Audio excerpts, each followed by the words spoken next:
Hello students, स्वागत है आप सभी का संस्कार चिल्ड्रंस एकेडमी यूट्यूब चैनल पर। इससे पहले पिछले वीडियो में हमने समांतर श्रेणी के प्रश्नों को किया था। अब उसके आगे कुछ अन्य प्रश्न है। पहला है 1 से 1000 के बीच 3 से भाज्य सभी विषम संख्याओं का योगफल ज्ञात कीजिए। अब हम कैसे योग ज्ञात करेंगे? तो सबसे पहले हमें वो श्रेणी निकालनी है, वो समांतर श्रेणी जो 3 से भाज्य हो। तो 1 3 से भाज्य नहीं है, 2 नहीं है, सीधा 3 आएगा, यानी 3 के पहाड़े में 6 आता है 3 के बाद। पर हमें विषम लेनी है, विषम संख्या है, तो 6 नहीं लेंगे, 6 सम है।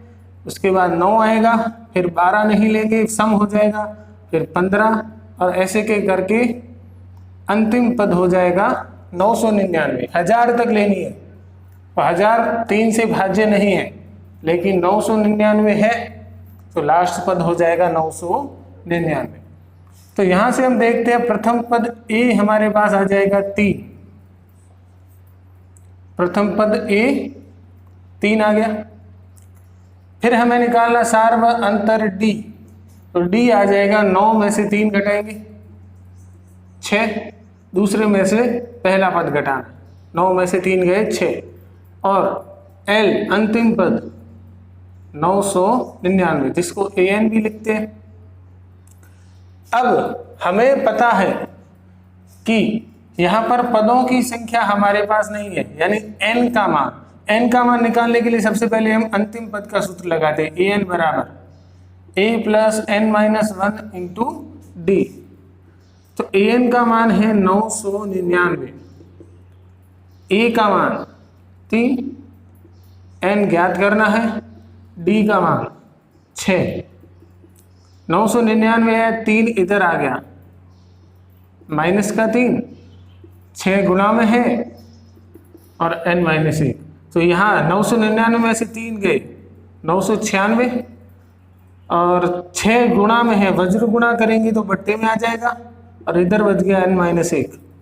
6 का भाग हम देते हैं, 6 कम 6, 6 6 36, 6 6 36, ये माइनस का 1 इधर आ गया, प्लस का 1, तो n का मान हमारे पास आ गया 186 प्लस 1 167।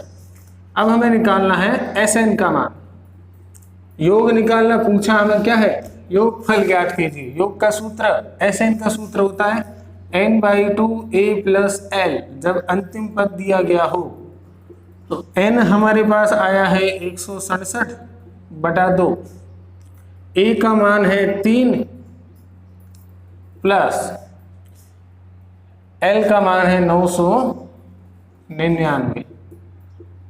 तो 167/2 इंटू 3 प्लस 999 करोगे हो जाएगा 1002, और 2 का भाग 1002 में आएगा 501 बार। और अगर हम 501 का गुणा 167 से करेंगे 83,667, तो ये आ गया योगफल।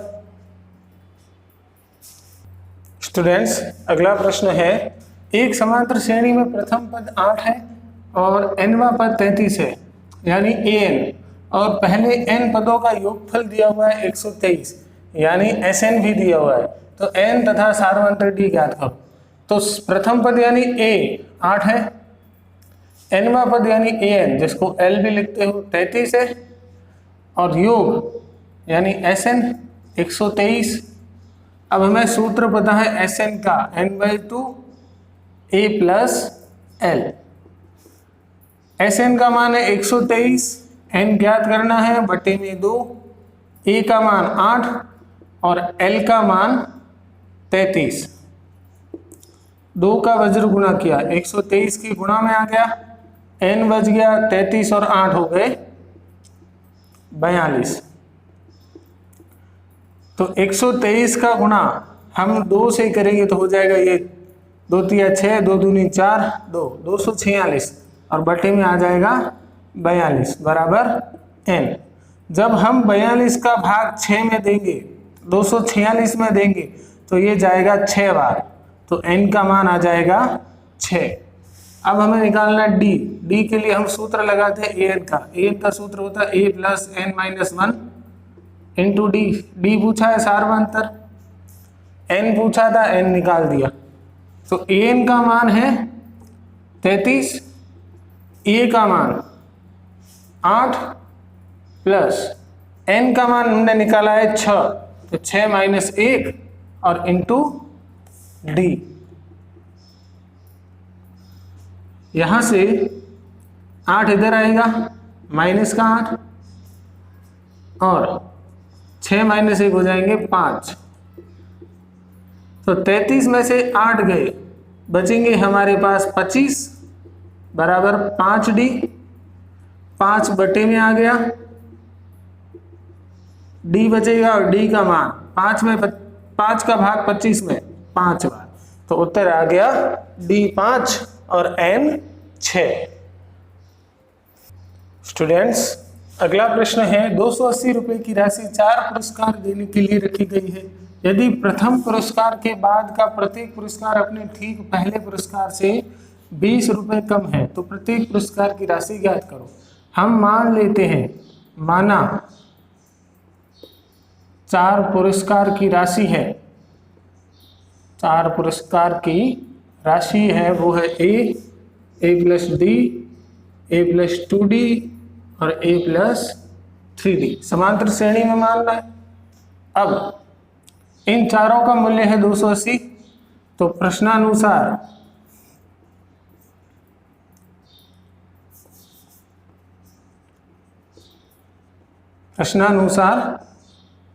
ए प्लस डी प्लस ए प्लस 2D प्लस ए प्लस 3D बराबर हो गया 280। चारों की जोड़ 280 है और ए 4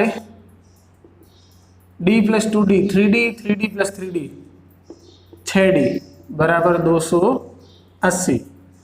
अब हम यहाँ पर ज्ञात करते हैं आगे कि लिखा है यदि प्रथम पुरस्कार के बाद का प्रत्येक पुरस्कार है, प्रथम पुरस्कार ये बाद का प्रत्येक पुरस्कार अपने ठीक पहले वाले पुरस्कार से 20 कम है, यानी बाद का प्रत्येक पुरस्कार अपने पहले वाले से 20 कम है, यानी दूसरा वाला पहले वाले से 20 कम है। तो यहां मैं लिख सकता हूं पहला पुरस्कार ए माइनस दूसरा पुरस्कार ए प्लस डी, दूसरा वाला पहले वाले से 20 कम है, तो ये हो गया 20 कम, यानी अंतर 20 का है, पहले और दूसरे का अंतर 20 है। तो a minus minus minus plus minus बराबर 20। ए से ए कट गया, प्लस का माइनस का, प्लस का माइनस का कट गए, माइनस का डी बच गया बराबर 20। तो डी बराबर आ जाएगा -20, माइनस उधर ले गए, ये आ गया डी का मान। ये मान हम इधर रखेंगे, तो अतः 4a प्लस 6d, तो 6 इंटू डी का मान -20 बराबर 280। यहां से 4a है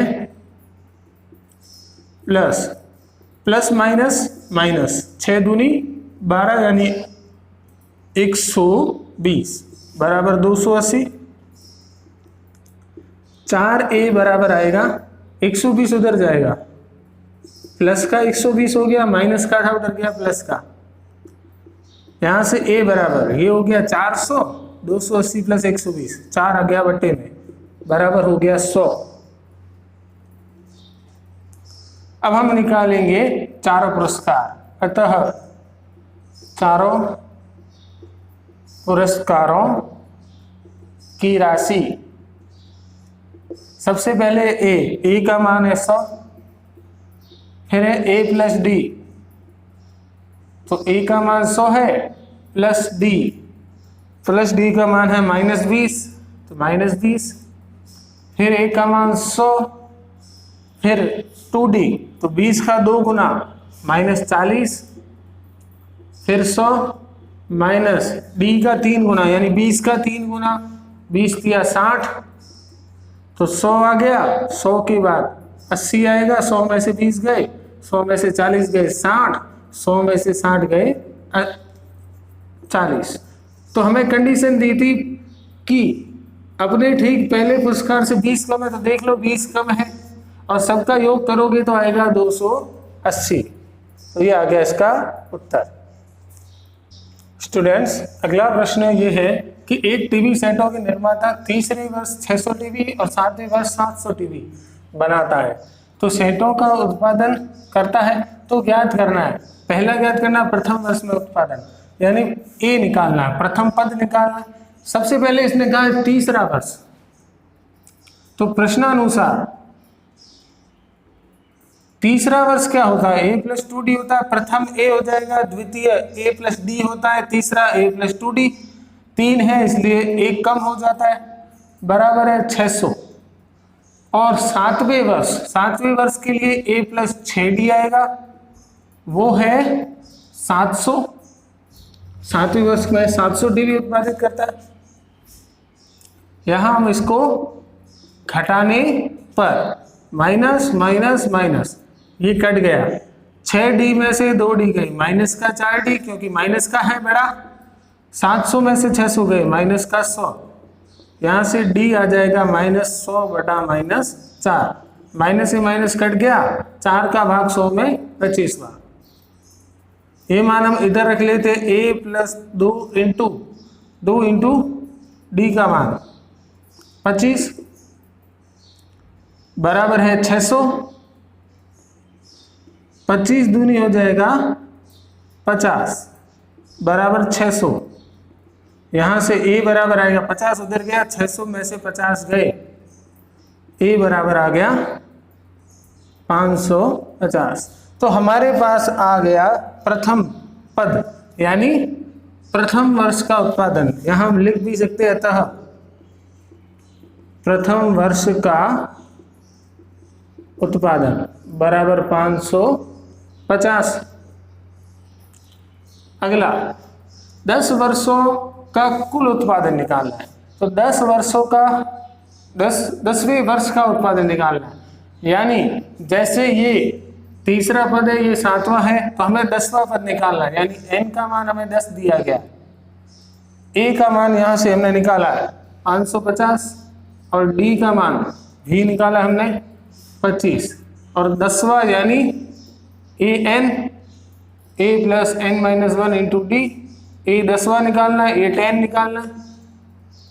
n का मान 10 हो गया, a का मान 550 हो गया, n का मान 10 हो गया, -1 इंटू d का मान 25। तो 550 प्लस 10 में से 1 गया, 9 इंटू 25, तो 550 प्लस 25 का आप 9 से गुणा करेंगे तो ये आएगा 225, और हम इसको जोड़ देंगे तो आ जाएगा ये 5 7 7 775। तो जो 10वें वर्ष का जो उत्पादन होगा वो हो जाएगा 775। तो हम यहाँ लिखेंगे 10वें वर्ष का उत्पादन बराबर 775। अब हम निकालेंगे 7 वर्षों में कुल उत्पादन। अब हमें योग निकालना है। ए हमें पता है, प्रथम पद 550, ए एन भी हमें पता है, ए एन जिसको हम एल लिखते हैं सूत्र में, एल हमें पता है। यहाँ देखो 7 वर्षों का कुल उत्पादन निकालना है, यानी अंतिम पद 7 हो गया और अंतिम पद 7वां है, तो 7वां हमें दिया हुआ है। 7वें वर्ष में 700 हो रहा है, अंतिम पद 700 हो गया, और n का मान हमने अभी निकाला। n का मान 7 वर्षों के लिए n का मान क्या हो जाएगा? 7 हो जाएगा। अब हमें Sn निकालना है, योग निकालना, कुल उत्पादन यानी योग n/2 a प्लस l। तो S 7, n का मान 7, n का मान 7/2, S 7 का मतलब 7 वर्षों का कुल उत्पादन। A का मान 550, L का मान 770।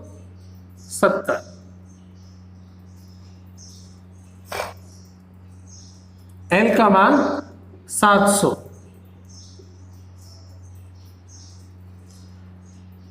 अब हम यहां जोड़ देते, 550 और 700 को जोड़ोगे तो ये हो जाएंगे 1250, और 1250 में हम भाग देंगे 2 का, तो जाएगा ये 6, 2, 5, 625 बार। और 625 का 7 से गुणा करेंगे, 7 पंजे 35, 7 दूनी 14 और 3 17, 7 छंग 42 और 1 43, 4375, ये इसका उत्तर हो जाएगा। स्टूडेंट्स, एक प्रश्न है, यदि किसी समांतर श्रेणी के n पदों का योग 4n - n स्क्वायर है तो पहला पद, पहले 2 पदों का योग, दूसरा पद, इस प्रकार तीसरा और 10वां और nवां पद ज्ञात करना है। इसको हम कैसे ज्ञात करेंगे तो देखते हैं। सबसे पहले हमें दिया गया श्रेणी में n पदों का योग यानी Sn, n पदों का योग यानी Sn दिया हुआ 4n - n स्क्वायर। ऐसा ही एक प्रश्न हमने किया था जिसमें an दिया हुआ था, उसमें हम एक n का मान 1, 2, 3 इस प्रकार रखते थे तो हमारे पास a1, a2, a3 श्रेणी आ जाती थी। पर यहाँ Sn है, हमें रखना है n का मान 1, तो S1 आएगा। तो n का मान, n की जगह 1 रखेंगे, -1 का स्क्वायर, ये हो गया 4 एकम 4, 1 का स्क्वायर 1, बराबर आ जाएगा 3। S1 बराबर 3 आया, और S1 को ही प्रथम पद कहते हैं। A1, S1 या A सभी प्रथम पद है, क्योंकि S1 का मतलब पहला पद, पहला पद का योग किसके साथ, किसी के साथ नहीं, क्योंकि वो पहला पद है, एक ही पद है, तो योग किसके साथ करोगे, तो वो प्रथम पद हो गया, A हो गया। अब हम n का मान 2 रखेंगे तो S2 आएगा, n का मान 2 - 2 का स्क्वायर, 4 दूनी 8 - 2 का स्क्वायर 4, 8 में से 4 गए 4। अब ध्यान दो, S2 क्या हो जाएगा, S2 होता है प्रथम 2 पदों का योग, यानी A1 + A2। S मतलब योग होता है, S2 आ गया, S2 का मतलब प्रथम 2 पदों का योग, तो पहला पद A1, दूसरा पद A2, प्रथम 2 पदों का योग 4 है। पहला पद हमारे पास ये रहा 3 + A2 बराबर 4, तो A2 आ गया 4 - 3 बराबर 1। हमें पूछा था पहला पद ज्ञात करो, 3 आ गया, फिर पहले 2 पदों का योग, तो 4 आ गया पहले 2 पदों का योग, और दूसरा पद भी आ गया। अब हमें निकालना है D, तो D के लिए सूत्र होता है A2 - A1। A2 का मान है 1, A1 यानी A का मान 3 आ गया, माइनस का 1 में से 3 घटाएंगे तो -2 आएगा, D आ गया -2। अब हमें पूछा है nवां पद ज्ञात करो, यानी an, तो an का सूत्र होता है a + n - 1 × d। a का मान, तो a का मान है 3, n की जगह n, an है, और d का मान है -2, तो 3 + - 2 का गुणा n से 2n, - प्लस 2 का गुणा 1 से 2, 3 और 2 हो गए 5 - 2n, तो ये आ गया nवां पद। अब हमें पूछा है इस प्रकार तीसरा पद ज्ञात करो, तो हम n का मान क्या रखेंगे 3, तो A3 आ जाएगा, 5 - 2 × n की जगह 3, तो 5 - 2 = 6 माइनस का 1, और लास्ट में पूछा है 10वां पद, तो n का मान हम 10 रखेंगे, किसमें, ये 10वां पद पूछा है, योग नहीं पूछा है, तो 10वां पद यानी A10 ना कि S10। S10 का मतलब हो जाएगा 10 पदों का योग, हमें पूछा है 10वां पद ज्ञात करो, तो A10 ज्ञात करना है, तो यहां मान रख दो, इसमें A10 बराबर 5 माइनस n की जगह 10 रखना है, तो 5 - 2 × n की जगह 10, तो 5 - 10 दूनी 20, 20 में से 5 गए माइनस का 15, A10 आ गया, और इस प्रकार सारे आ गए।